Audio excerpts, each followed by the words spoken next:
Oke, shalom semuanya, shalom teman-teman semua yang sedang mendengarkan obrolan sore ini. Puji syukur kita panjatkan kepada Tuhan Yesus Kristus yang sudah memberikan kita hikmat hingga sore hari ini, sehingga kita bisa berkumpul di obrolan sore ini untuk mendengarkan segenap firman Tuhan yang akan disampaikan oleh salah satu pembimbing rohani juga di grup Grow Invite, yaitu Bang Yesus Nur Azril. Dan topik kita pada sore hari ini yang pasti adalah masih paralel dengan topik kita bulan lalu, yaitu tentang konsep keselamatan Kristen bagian 4, di mana teman-teman bisa mendengarkan konsep keselamatan part 1, part 2, part 3 yang ada di channel YouTube kita Grow Invite. Dan teman-teman juga nanti bisa mendengarkan obrolan suara ini, konsep keselamatan part 4 ini juga di channel YouTube kita yang nanti akan kita upload. Oke, kita akan mendengarkan firman Tuhan dengan topik konsep keselamatan Kristen part 4 ini selama beberapa menit ke depan. Dan teman-teman saya harapkan untuk menyiapkan Alkitab. Ya, kalau mau menyiapkan catatan atau buku untuk dicatat silakan. Dan teman-teman fokus karena supaya kita bisa mendapatkan pengetahuan juga, gitu. Supaya kita juga bisa menjadi firman Tuhan itu bisa menjadi rema dalam kehidupan kita. Oke? Oke, mungkin Bang Yosua bisa mulai dengan doa pembuka. Dipersilakan Bang Yosua. Ya, terima kasih Rafael untuk kesempatan di tanggal 1 November ini. Jadi kita mulai dengan doa dulu. Tuhan Yesus, kami bersyukur untuk sore hari ini kami bisa belajar tentang konsep keselamatan, dan biarlah Tuhan apa yang kami pelajari pada hari ini bisa menjadi suatu pelajaran yang dapat kami praktekkan dalam kehidupan sehari-hari di dalam kami menghayati keselamatan yang sudah Engkau berikan kepada kami. Dalam nama Tuhan Yesus kami berdoa. Amin. Jadi teman-teman, kali ini kita akan masuk ke bagian 4 dari konsep keselamatan. Nah, bagian 4 ini ada 2 bagian, yaitu tentang konsep pendamaian dan juga tentang konsep pembenaran. Jadi, yang pertama yang saya mau bahas ini adalah konsep pendamaian. Nah, konsep pendamaian atau rekonsiliasi ini istilahnya dalam bahasa Yunani itu diambil dari kata lage, kata bendanya, atau kata lasso, kata kerjanya. Arti harafiahnya adalah suatu penukaran dengan Allah, atau juga bisa berarti penyesuaian perbedaan. Jadi arti teologisnya adalah permusuhan dengan manusia dan Allah itu sudah diakhiri. Jadi hubungan antara kita orang-orang yang berdosa ini dengan Allah itu diperbaharui kembali karena kita sudah bertobat dan mempercayakan diri kita kepada Tuhan Yesus Kristus. Dan alat pendamaiannya adalah kematian Tuhan Yesus Kristus di kayu salib. Saya buka ayatnya dari Roma 5 ayat 11.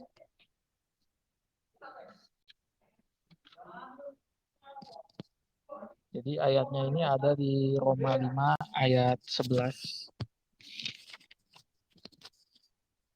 Dan bukan hanya itu saja, kita malah bermegah dalam Allah oleh Yesus Kristus Tuhan kita. Sebab oleh Dia kita telah menerima pendamaian itu. Lalu ayat yang kedua itu ada di 2 Korintus 5 ayat 18 dan 19.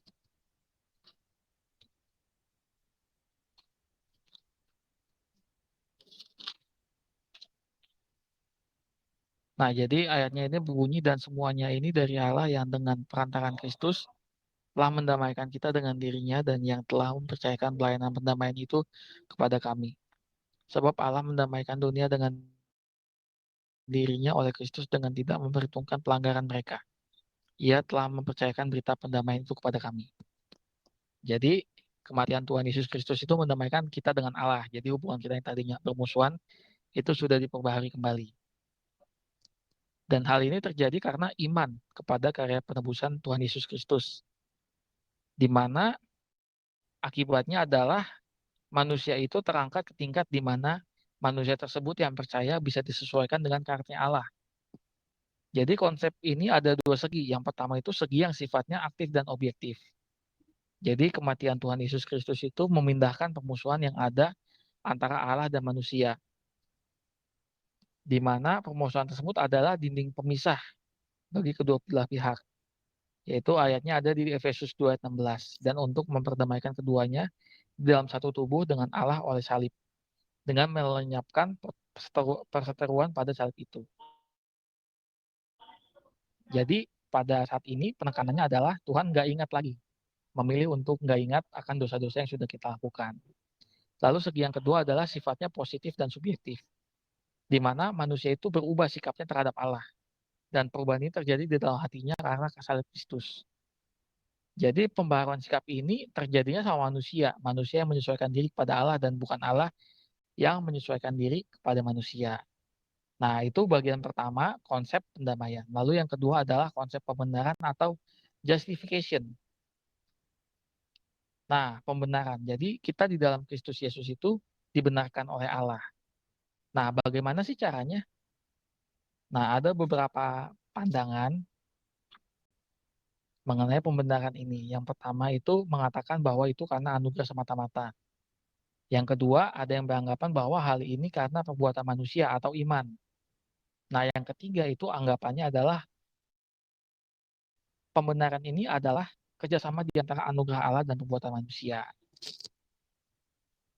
Nah, jadi kesimpulannya adalah doktrin pembenaran ini adalah tindakan yudisial dari Allah atau tindakan hukumnya Allah, di mana karena adanya Tuhan Yesus Kristus, orang-orang yang tadinya berdosa dibenarkan oleh sebab iman kepada Tuhan Yesus Kristus. Jadi di satu sisi seperti itu, di sisi lainnya Allah menyatakan bahwa orang-orang berdosa ini benar dan bebas dari hukuman Taurat dan diperbaharui. Jadi dulu Allah menghukum mereka, tapi sekarang Allah menyatakan mereka tidak bersalah dan tanpa dosa. Jadi unsur yang berhubungan dengan pembenaran ini adalah yang pertama, pengampunan dosa dan pemindahan kesalahan atau rasa bersalah dan penghukuman karena dosa. Allah membebaskan orang-orang berdosa yang beriman atau mempercayakan dirinya kepada Kristus sebagai orang benar. Implikasinya adalah tidak ada kutuk Taurat yang berlaku atas kita. Yang kedua, adanya pemohon hati Allah dan pengangkatan sebagai anak.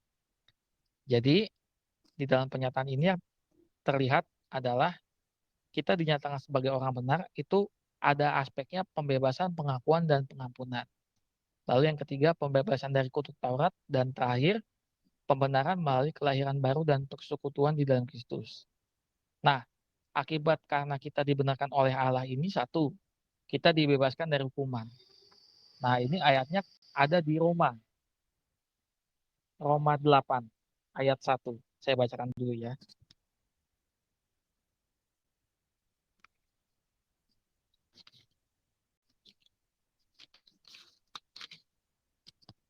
Ayatnya seperti ini bunyinya. Demikianlah sekarang tidak ada penghukuman bagi mereka yang ada di dalam Kristus Yesus. Lalu ayatnya yang dari 33 dan 34, Roma 8 ayat 33-34, siapakah yang akan menggugat orang-orang pilihan Allah? Allah yang membenarkan mereka, siapakah yang akan menghukum mereka? Kristus Yesus yang telah mati, bahkan lebih lagi, yang telah bangkit, yang juga duduk di sebelah kanan Allah, yang malah menjadi pembela bagi kita. Jadi, kita sudah dibenarkan oleh Allah karena Tuhan Yesus Kristus. Lalu yang kedua adalah pembebasan dari murka Allah yang menimpa manusia beriman sebagai akibat dosanya. Jadi 1 Petrus 2 ayat 24 bunyinya adalah seperti ini.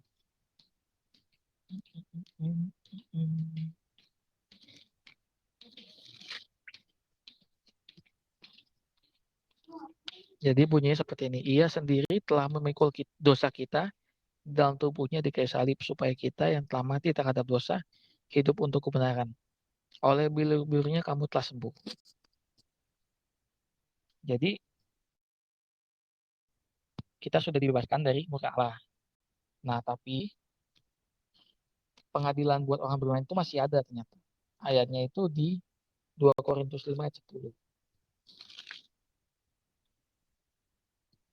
Nah, ini seperti ini. Sebab kita semua harus menghadap tahta pengadilan Kristus supaya setiap orang memperoleh apa yang patut diterimanya sesuai dengan yang dilakukannya dalam hidupnya ini, baik ataupun jahat. Jadi dalam pengadilan orang-orang percaya ini, pahala akan diberikan kepada mereka yang layak, yang dilayakkan. Sedangkan mereka yang perbuatannya tidak patut menerima pahala akan dihanguskan oleh api. Lalu yang ketiga adalah pemuliaan yang akan terjadi dikala orang-orang beriman dibangkitkan menyongsong kedatangan Yesus Kristus kepada mempelainya. Nah, tapi saya tadi mau menerangkan lebih lanjut, yang perbuatan tidak patut menerima pahala itu akan dihanguskan oleh api, itu ayatnya ada di 1 Korintus 3, 11-15.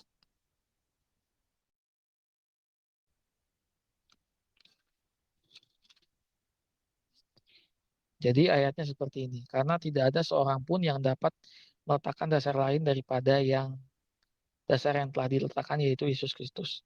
Entahkah orang membangun di atas dasar ini dengan emas, perak, batu permata, kayu rumput kering atau jerami, sekali kelak pekerjaan masing-masing orang akan nampak. Karena hari Tuhan akan menyatakannya, sebab ia akan nampak dengan api dan bagaimana pekerjaan masing-masing orang akan diuji oleh api itu. Jika pekerjaan yang dibangun seseorang tahan uji, ia akan mendapat upah. Jikalau pekerjaannya selamat, ia akan menderita kerugian, tetapi ia sendiri akan diselamatkan, tetapi seperti dari dalam api. Jadi seperti itu teman-teman. Pada akhirnya kita juga akan menerima ujian juga dan pahala juga. Lalu pemuliaan yang akan terjadi dikala orang-orang beriman dibangkitkan menyongsong kedatangan Yesus kepada mempelainya. Jadi saya ulang sekali lagi, ini ayatnya ada di Roma 8 ayat 30.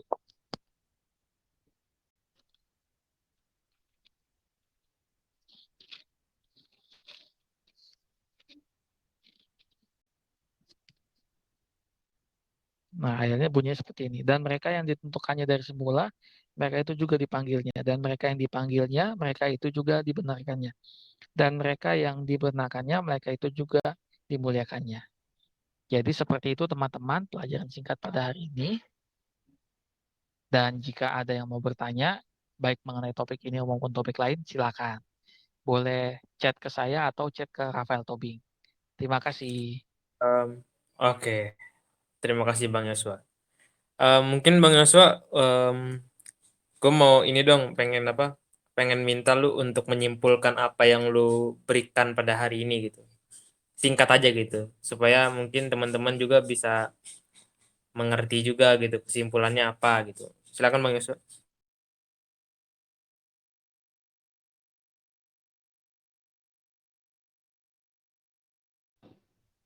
Jadi kesimpulannya, kita ini karena percaya pada Tuhan Yesus, kita mengalami hidup damai dengan Allah. Tadinya kita musuhnya Allah, tetapi sekarang kita sahabatnya Allah. Lalu kita yang tadinya bersalah, kita dibenarkan oleh karena kematian Tuhan Yesus Kristus, sehingga kita dibenarkan di dalam Allah. Nah, kesimpulan singkatnya seperti itu. Oke, terima kasih Bang Yosua atas kesimpulannya. Oke, mungkin teman-teman ada yang mau memberi pertanyaan atau mau sedikit kesaksian atau sharing. Ya, mungkin saya akan membuka mikrofon teman-teman sekalian.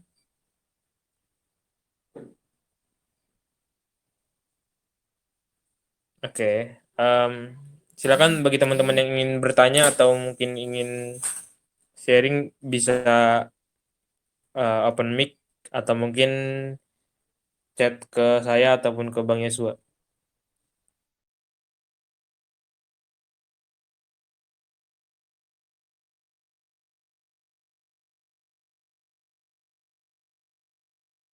Silakan teman nanya apa aja boleh. Nanya tentang materi yang tadi saya sharing ataupun nanya materi lain silakan. Nggak apa-apa, boleh-boleh aja kok. Nah, iya tuh. Mungkin teman-teman ada yang ada sedikit pertanyaan di benak teman-teman yang mungkin teman-teman ingin tanyakan gitu kan. Terserah itu mau tentang materi yang Bang Yosua bawakan pada hari ini ataupun ingin menanyakan hal yang lain, terserah silakan. Oke. Karena semua pertanyaan sangat berharga bagi kita semua. Kak, gimana sih kita tuh cara menerapkan konsep keselamatan tersebut dalam kehidupan sehari-hari, mulai dari mana kira-kira ya, Kak?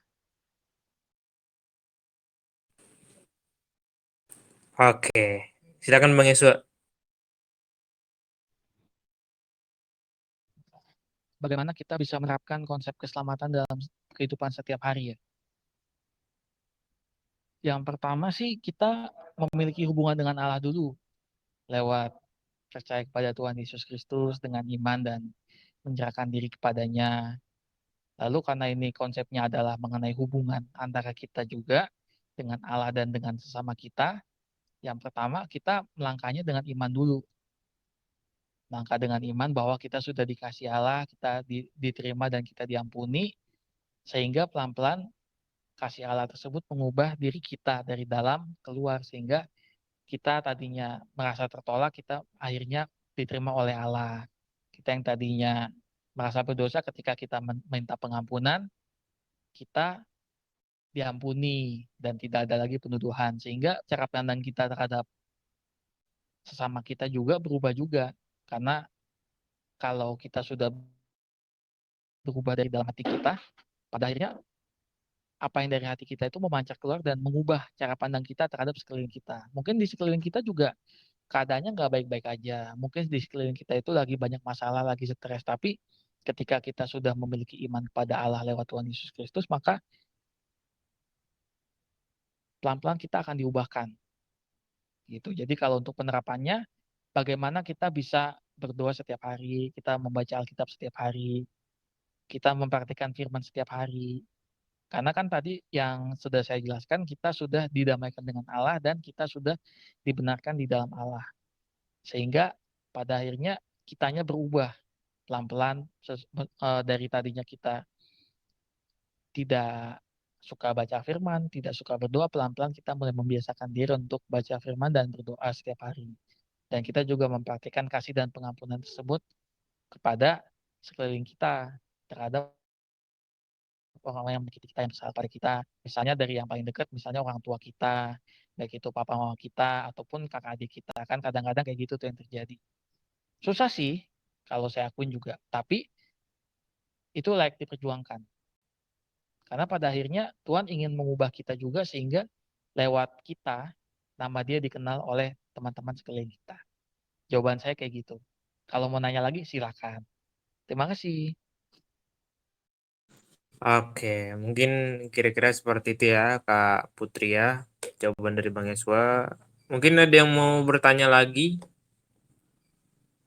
Ya, seperti yang topik kita bawakan pada hari ini yaitu konsep keselamatan Kristen part 4, bagian 4. Mungkin ada teman-teman yang ingin menanyakan tentang materi hari ini atau mungkin hal yang lain, silakan. Kak, aku juga mau tanya lagi. Bagaimana sih kita Silakan. tuh bisa percaya sama konsep keselamatan? Kita mengimani sedangkan kita kurang percaya sama konsep itu tersendiri karena kita belum merubah cara pandang kita. Gitu gimana, Kak? Apa kita cukup dengan percaya saja?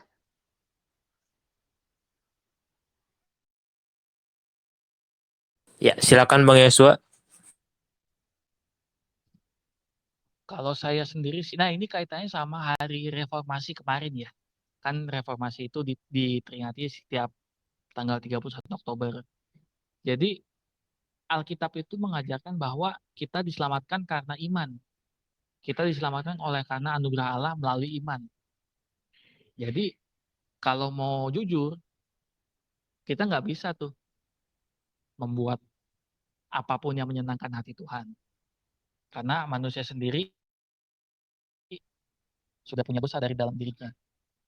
Sehingga apa yang dilakukannya itu kecenderungannya jahat semata-mata. Sehingga kita dibenarkan oleh Allah itu hanya melalui iman. Kita diselamatkan karena anugerah lewat iman. Jadi konsep keselamatan ini semuanya diambil dari Alkitab dan kita percaya dengan iman aja itu udah cukup buat kita. Karena nggak ada perbuatan kita yang bisa menyelamatkan kita selain kita percaya kepada Tuhan Yesus Kristus. Kayak gitu sih kalau jawaban saya. Kak, kalau kita mau berubah gitu untuk suatu konsep keselamatan ini, cuma kita mengimani tapi kita nggak pernah berdoa, itu gimana, Kak?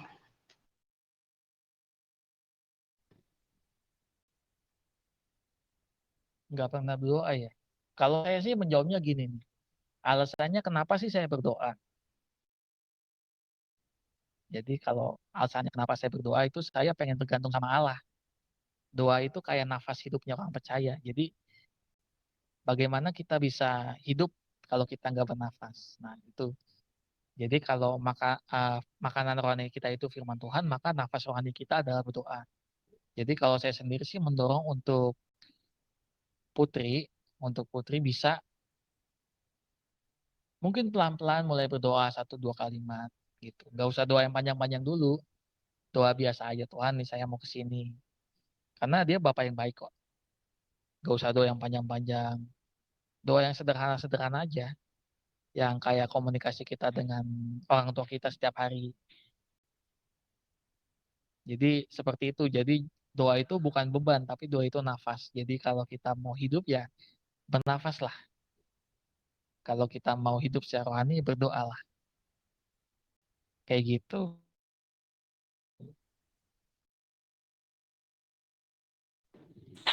Oke, kira-kira begitu ya Kak Putri ya. Ayo mungkin ada yang mau ditanyakan lagi atau Kak Putri mau bertanya lagi, silakan.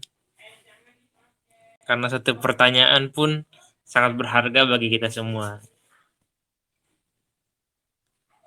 Ayo, ada yang mau bertanya nggak nih?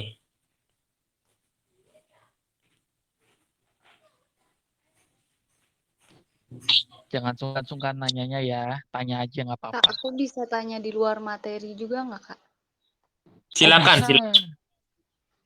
Nih, Kak, jadi kan kita sebagai orang Kristen itu yang paling dasar itu kasih. Kasih itu murah hati. Tapi kalau kita ngelihat seperti pengemis gitu di jalan dan masih mikir-mikir buat ngasih dan masih kayak ada keraguan. Nah, itu gimana tuh, Kak? Padahal tertulis bahwa kasih itu murah hati.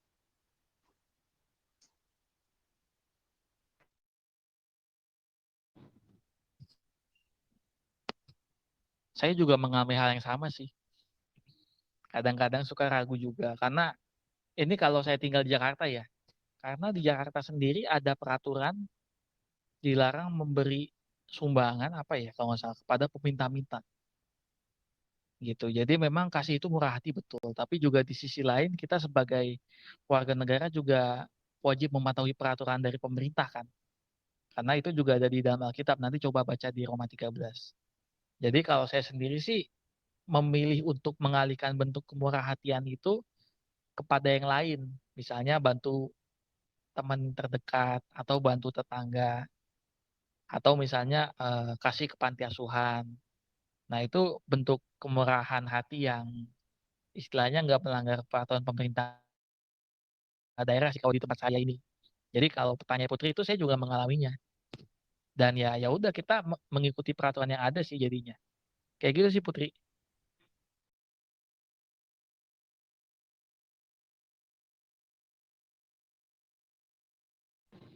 Jadi jangan langsung tertuduh juga kalau misalnya nggak ngasih kepada pengemis yang di pinggir jalan itu berarti nggak merhati, nggak juga. Karena kan tergantung sama peraturan daerahnya sama peraturan dari bisa dibilang Pemkotnya atau kemurahan hati kita sendiri sih. Gitu sih. Kak, aku mau sharing sedikit nih tentang cerita murah hati yang dimaksud dalam Alkitab yang termasuk dalam kasih itu. Jadi pada waktu itu kan aku dibawain uang cuma pas. Nah, itu pas banget untuk ongkos kan naik kereta, sedangkan sekolah di Bogor. Nah, terus udah gitu entah kenapa berkali-kali lihat pengemis di jalan dan uangnya selalu aku kasih. Dan di sekolah nggak jajan sama sekali. Dan dari situ ketika pulang lagi, otomatis kan ongkos aku kurang jadinya ya. Nah, pas dia otomatis kurang itu bingung banget. Pengen bilang, sedangkan kalau kita bukan pakai baju sekolah tuh tarif angkutan umum jadi naik. Kan kalau pakai baju sekolah paling 3.000, 4.000. Nah, ini bisa sampai 5 ribuan kalau ke pasar PAL gitu. Terus udah gitu kurang, tapi entah kenapa berdoa dalam hati Tuhan berikan kemurahan hati pada orang ini. tadinya pengen ada pikiran kabur aja deh, duitnya kurang ini, naik angkutan umum. Tapi ada Roh Kudus yang bilang kalau seburuk apapun keadaan kita harus bilang situasi kita, yang menunjukkan kalau kita tuh benar-benar menerapkan kasih Kristus dalam kehidupan kita. Dan jadi duit 2.000 itu yang harusnya kurang, tapi Tuhan cukupkan dengan, pas saya turun saya beraniin bilang diri ke supirnya, kalau duit saya kurang, karena saya memberi. Saya juga orang yang buruk, tapi kalau dalam masalah memberi, Tuhan selalu bantu. Dan dari situ saya belajar bahwa, apa yang kita jalani, kemurahan hati, asalkan itu memang berpegang pada kasih, Tuhan pasti bantu. Dan yang lebih hebatnya lagi, si supirnya cuma bilang dan nggak marahin saya sama sekali, padahal itu jauh banget.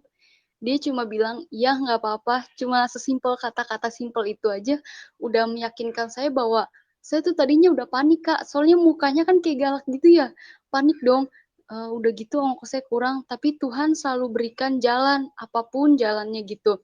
Kalau kita mau ada niat menjalankan salah satu kewajiban kita sebagai orang Kristen itu kan menaati dasar kasih, termasuk murah hati memberi. Sampai kekurangan untuk diri sendiri, tapi Tuhan tetap mencukupi, Kak. Makasih banyak. Puji Tuhan. Ternyata memang betul, Bagus mereka yang banget. murah hati akan diberikan kemurahan. Sangat memberkati saya Iya, kesaksiannya. tadi juga untuk saya jujur. Oke, mungkin ada teman-teman lain yang yang ingin bertanya, mau bertanya apa aja bebas, atau mungkin mau sharing juga kayak Kak Putri tadi. Ayo silakan teman-teman. Di sini kalian bebas ingin bertanya apa aja,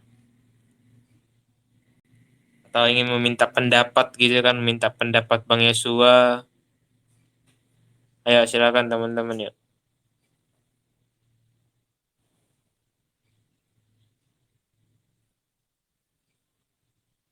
Atau mungkin kalau teman-teman malu bisa chat aja di grup Grow Invest, atau mungkin chat pribadi Bang Yesua ataupun saya.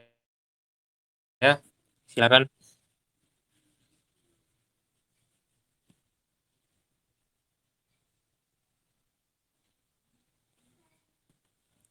Ayo teman-teman yang mau bertanya silakan. Bertanya apa saja, karena satu pertanyaan pun itu sangat berharga buat kita semua.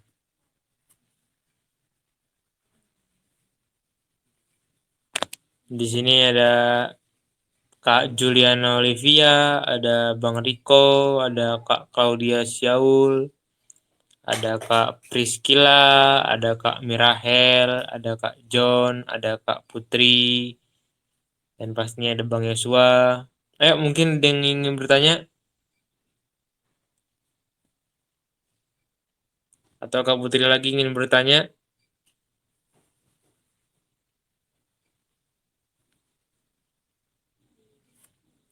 Ayo Boleh teman-teman. nanya yang ragu ditanya di tempat lain, di sini boleh nanya. Kalau saya nggak bisa jawab, saya bilang nanti dijawab di chat ya. Nah, iya tuh.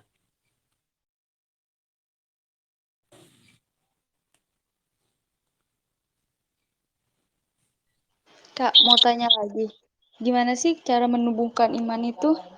Ya, sementara iman itu kan nggak terlihat, Kak. Gimana cara kita tuh supaya percaya sama konsep keselamatan yang datang dari Tuhan ini kan nggak cukup sekedar dengan baca Alkitab, tapi juga mengimani. Sedangkan iman itu tidak terlihat, Kak. Oh, ini ada ayatnya di Alkitab, Putri. Kita baca ya. Bentar ya, saya ambil Alkitab dulu.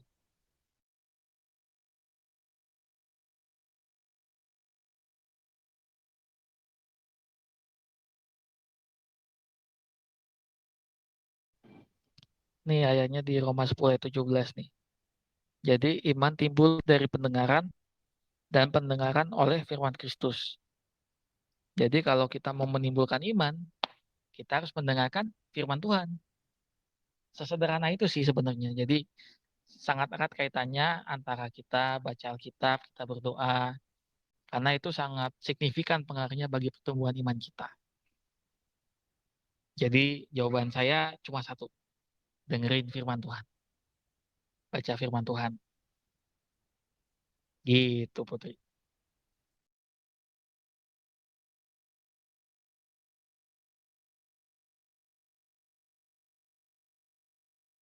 Oke. Jadi kira-kira seperti itu. Ada tambahan Bang Yosua? Apa sudah cukup segitu aja? Kalau dari saya sih udah cukup. Nanti mungkin teman-teman bisa lihat video-videonya di Growing Faith. Itu dari konsep keselamatan part 1 sampai part 3, ya kan. Nanti juga akan ada part 4 dan part 5 dan terakhir ada part 6. Jadi silakan ditunggu teman-teman. Kita akan ada setiap tanggal 1 Bible Understanding via voice chat. Begitu. Oke. Jadi kalau bisa aku simpulkan tadi yang Kak Putri tanya dan yang Bang Yosua jawab itu tentang bahwa iman itu timbul dari pendengaran dan pendengaran itu berasal dari kita mendengar firman Tuhan ya. Atau mungkin yang kita pegang sekarang adalah Alkitab. Oke. Oke, mungkin ada teman-teman yang ingin bertanya lagi seputar konsep keselamatan Kristen ataupun menanyakan hal-hal yang lain. Silakan teman-teman di sini bebas untuk bertanya apa aja.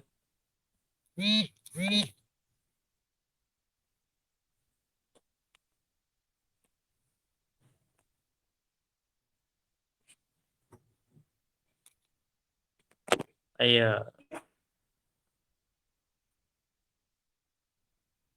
Cuman gue mau bertanya nih Bang Yesua nih, ke Bang Yesua. Saat kita kan Kristen mengenal bahwa keselamatan itu bukan maksudnya perbuatan baik itu bukanlah bagian dari pekerjaan keselamatan kita. Tapi di mana keselamatan itu adalah berasal dari iman, gitu ya kan. Nah, sedangkan perbuatan baik itu adalah buah dari iman kita, gitu ya kan. Nah, yang jadi pertanyaan saya adalah saat kita tahu bahwa keselamatan itu dari iman kita kepada ke Kristus, ya. Apakah di dunia nih kita misalnya sudah beriman ya kan, kita sudah menghasilkan buah ya kan, buah dari iman tersebut. Nah, kemudian di saat kan kita nanti wafat ya, habis itu mengalami kematian, kemudian kita ternyata gagal gitu Bang untuk mengerjakan konsep keselamatan kita itu, gimana tuh Bang? Gitu kan. Kenapa maksudnya setelah kita wafat kemudian kita mengalami kematian, kita itu gagal untuk mengerjakan keselamatan itu kenapa Bang kira-kira Bang? Berarti gagalnya ini ketahuannya pas di akhir ya, pas pada saat sudah meninggalkan dunia ini ya baru ketahuannya. Nah, iya itu.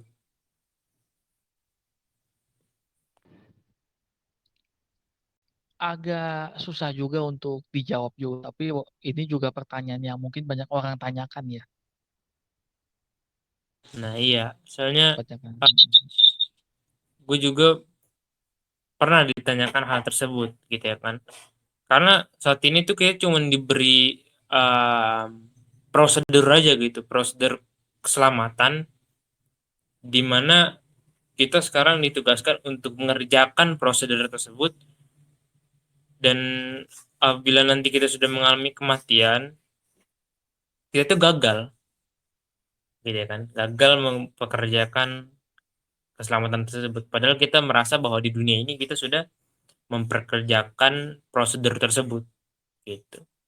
Tapi kalau boleh cerita sedikit ya, semalam itu saya menanyakan hal ini juga kepada seorang orang Katolik ya kan, orang Katolik. Saya bertanya ke dia di obrolan suara grup sebelah, saya bertanya dengan dia, Prof, ini sebenarnya bukan perihal yang tadi saya tanyakan sih, tapi perihal tentang kematian gitu ya kan. Nah, dia bilang bahwa kalau misalnya nanti kita mati, ya, setelah kita mati itu kita nanti akan ditaruh di mana, di tempat atau surga penantian, gitu. Dan yang bikin saya kaget, yang belum pernah saya dengar juga, ya kan, bahwa dia bilang bahwa di surga penantian nanti, orang-orang yang belum sorry, orang-orang yang, Kristen, yang kira-kira dia di dunia sudah udah apa, mengerjakan keselamatannya, tapi nanti tiba-tiba dia ternyata tidak masuk surga. Di, surga penantian itu nanti dia bisa masuk surga, ya kan. Nah, saya kaget akan hal tersebut, ya, dia menanyakan hal tersebut. Saya benar-benar syok, karena saat kita kematian ya udah finish dong, di antara kita masuk surga or neraka, ya kan. Nah, cuman dia bilang bahwa, di saat nanti kita di surga penantian, akan ada orang-orang benar yang akan mendoakan kita. Sehingga doa-doa orang-orang benar tersebut apabila dijabah oleh Tuhan, itu bisa juga mengubah takdir kita. Takdir maksudnya mengubah, jalan kita.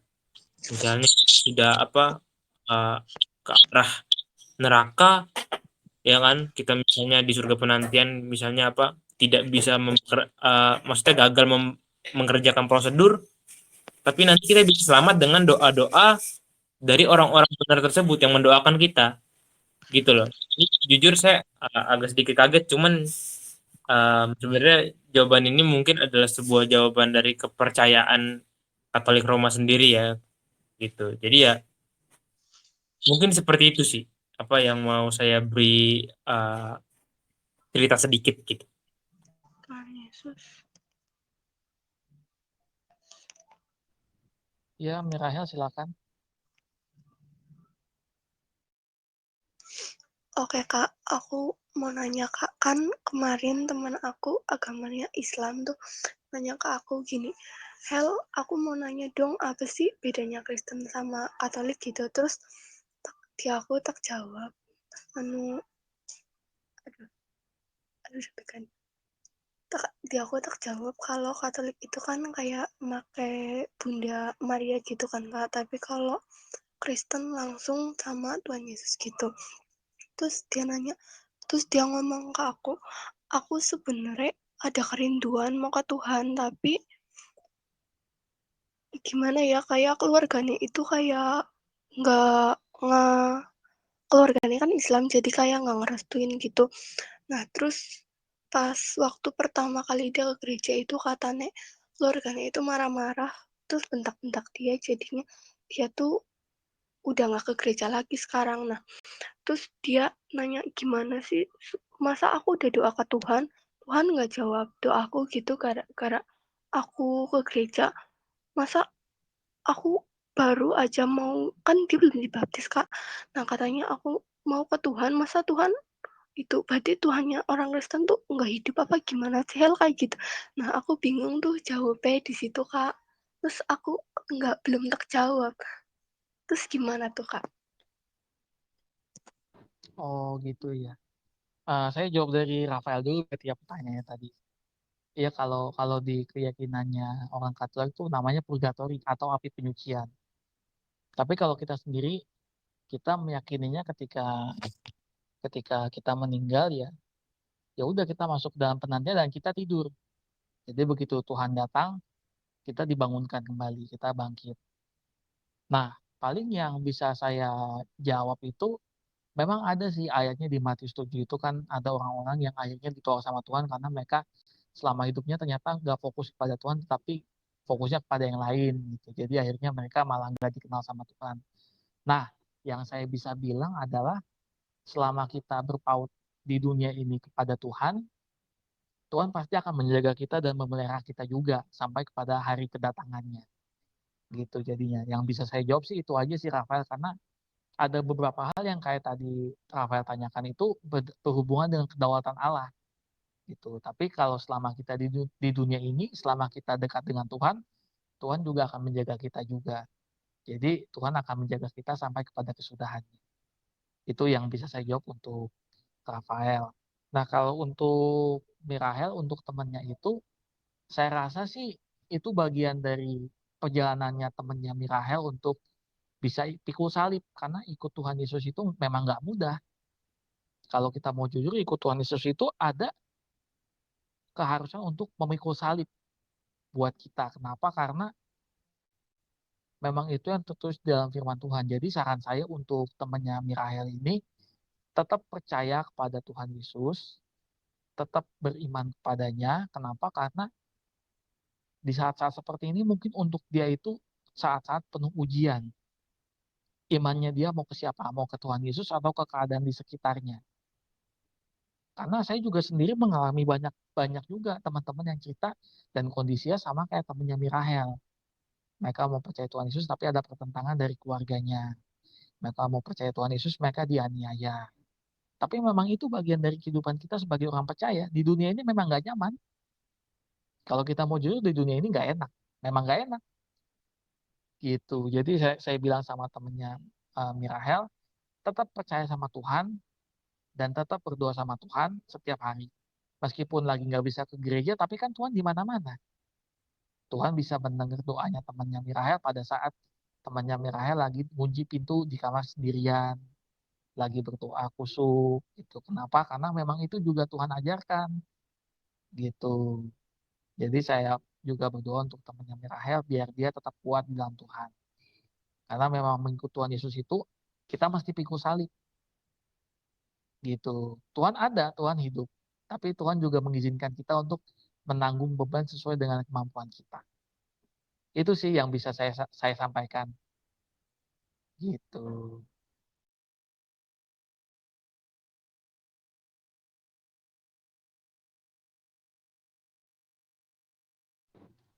Silakan ada lagi kalau mau bertanya, kalau masih ada yang belum jelas.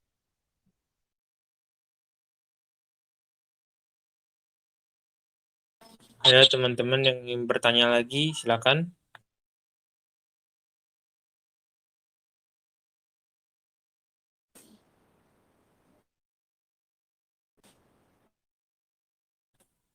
Oke, Bang Mar mungkin mau bertanya. Ya, silakan Bang Mar.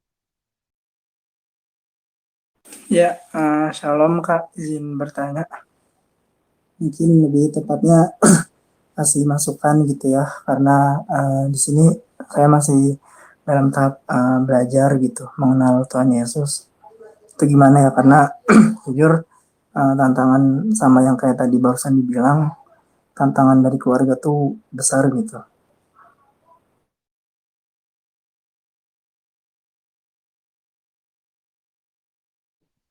Iya, buat kalian yang berasal dari latar belakang yang berbeda dan saat ini menanggung beban untuk memikul salib, saya ucapkan selamat memikul salib.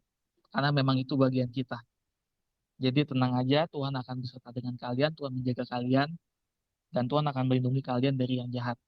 Saya berdoa supaya kalian diberikan kekuatan oleh Tuhan Yesus untuk dapat menanggung segala perkara, karena Dia Bapa yang baik dan tidak pernah meninggalkan kita sendirian pada saat yang paling gelap sekalipun.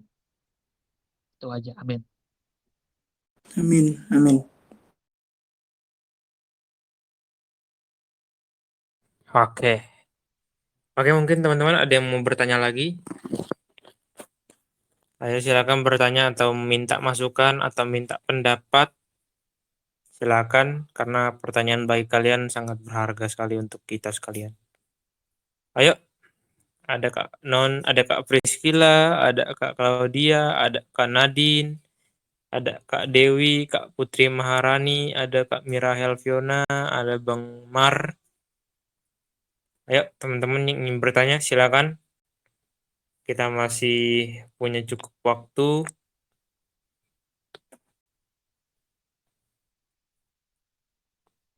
Teman-teman bebas ingin bertanya apa saja, bertanya mengenai konsep keselamatan Kristen ataupun menanyakan hal yang lain, bebas.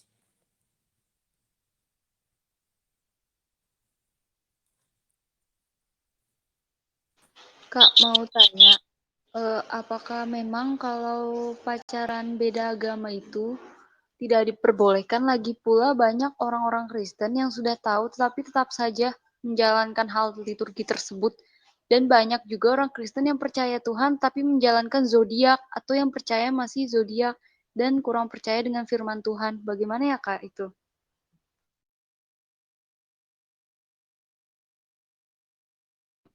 Iya, kalau pacaran beda agama sih saya juga tidak menyarankan. Karena itu susah banget, serius. Karena ya emang susah sih, karena kan udah beda keyakinan juga kan. Walaupun juga di Alkitab banyak juga tuh tercatat pasangan-pasangan beda agama. Bahkan muridnya Rasul Paulus sendiri lahir dari orang tua yang menikah beda agama. Tapi sulit. Jadi sebaiknya sih jangan. Kalau saya sih menyarankan untuk janganlah. Udah, mendingan temenan aja. Temenan boleh kok. Tapi kalau untuk pacaran jangan deh. Karena susah. Ya kan satu. Yang kedua kalau soal zodiak, ya pada akhirnya gimana ya, kalau soal zodiak saya sendiri juga nggak nggak menyarankan untuk ngikutin zodiak-zodiak itu sih teman-teman, gitu.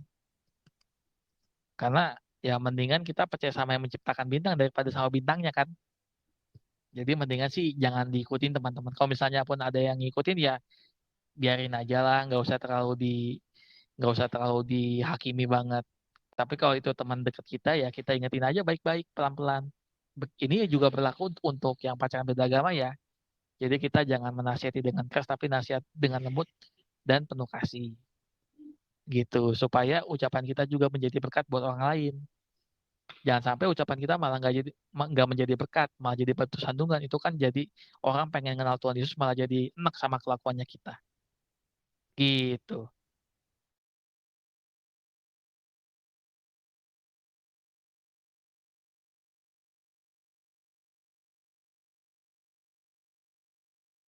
Oke, kira-kira seperti itu ya Kak Putri. Mungkin ada teman-teman yang lain yang ingin bertanya lagi. Silakan.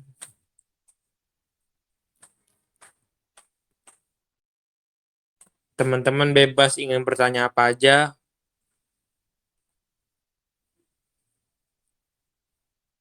atau ingin meminta pendapat, minta masukan, silakan, atau bahkan yang mau sharing juga nggak apa-apa.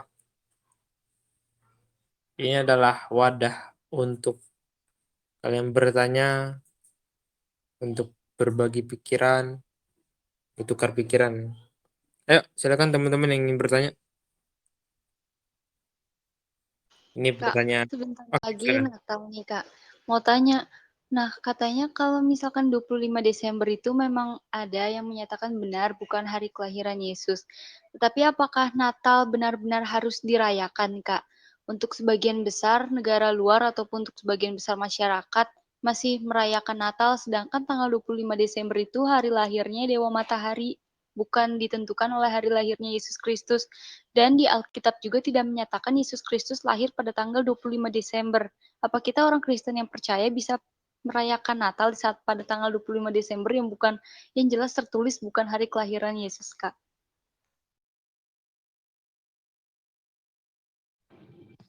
Justru itu tradisi gereja malah dari zaman dahulu, dari zamannya bapak-bapak gereja yang menyatakan bahwa Tuhan Yesus itu lahirnya tanggal 25 Desember.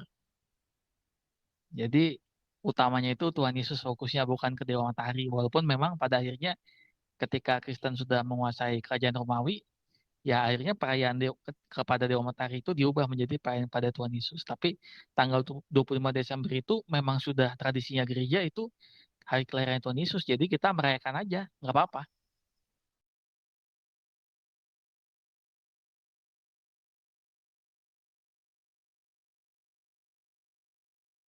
Tapi Kak mau tanya, kan ada banyak kepercayaan di sana yang sepertinya bertolak belakang Kak sama ajaran agama Kristen, dan agama Kristen saat ini udah banyak banget yang bercabang.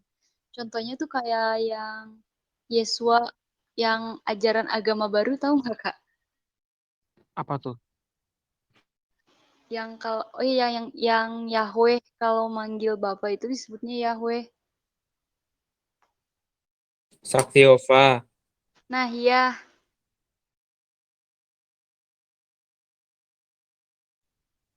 Oh, saksi Yehova itu mereka manggilnya Yehuwa bukan Yahweh, beda. Beda. Kalau yang Yahweh itu condongnya Kristen aliran apa ya?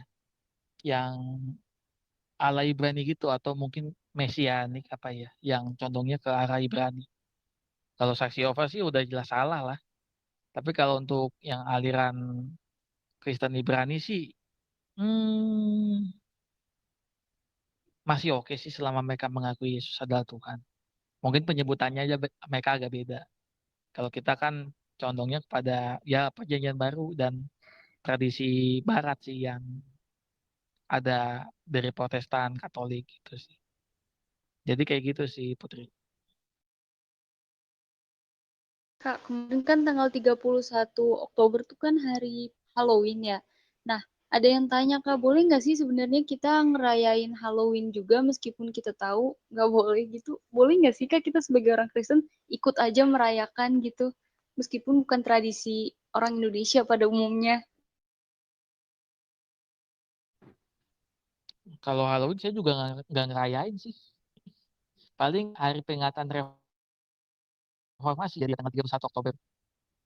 Karena tanggal 1 Novembernya kalau di kalender gereja Katolik itu kalau nggak salah hari perayaan orang-orang kudus. Mungkin tanggal 31 Oktober juga sama kali ya, cuma lupa dari gereja mana tuh ya. Jadi tanggal 31 Oktober sama 1 November itu hari perayaan orang-orang kudus. Jadi kalau mau merayakan ya merayakan itu aja udah sama hari raya reformasi daripada kita merayakan Halloween. Walaupun kita juga ya menghormati aja yang merayakan Halloween bebas-bebas aja kok. Santai, santai aja kita jangan kaku.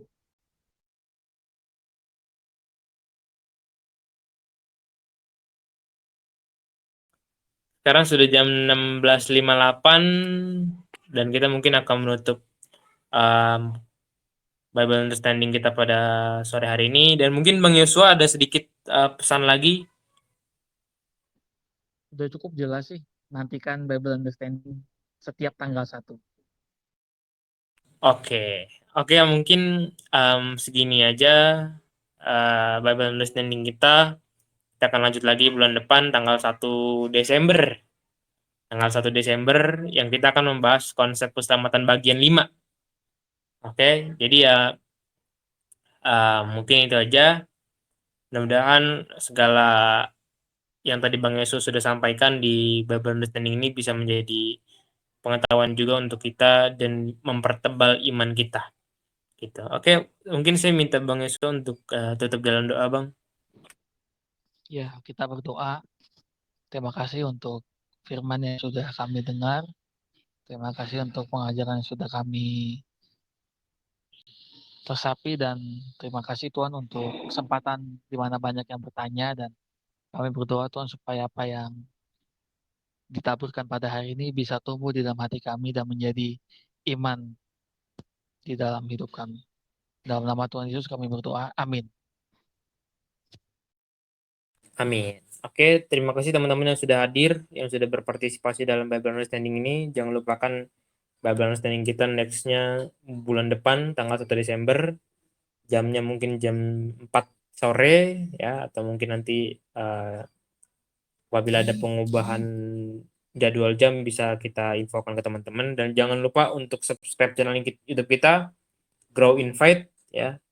Dan teman-teman bisa mendengarkan video-video kita seputar kekristenan di situ. Oke. Mungkin itu aja dari saya. Mohon maaf bila ada salah-salah kata dan mohon maaf bila saya ada kekurangan. Mungkin saya tutup. Terima kasih. Tuhan Yesus memberkati teman-teman.